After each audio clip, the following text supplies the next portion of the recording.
Jiller koptu buranları, yüzünü ışıtmadı.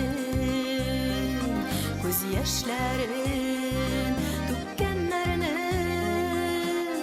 öz canına işitmedin. Köşklerini niye yazmış yalnız ite bunu yüzün. Qabat tutsan iğrenli yaşarışın yüzün. Yalnız canan amanlarla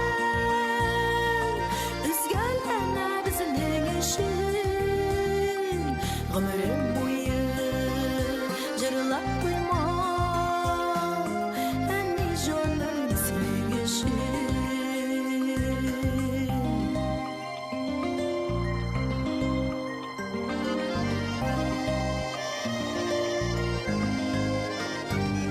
Yoklarım gülengendir, qara tünde bizning işin. Baxit kirgan düşlerimde üzülgendir bizning işin. Güçlülerine niye yazmış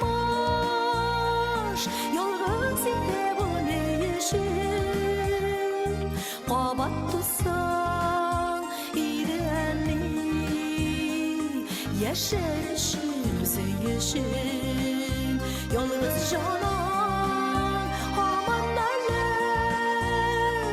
üzgünlene bizning işin. Ömrüm boyu jırlap koymam enni canım sening işin.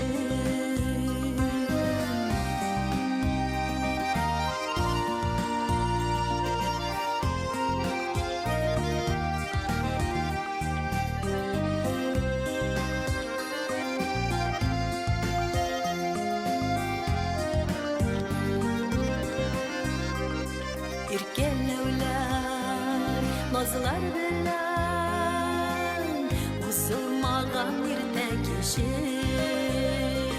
Kim baxtli buldu ekan enni jirde sening işin. Güçlülerine niye yazmış yalnız ite bunu işin. Qabat tutsan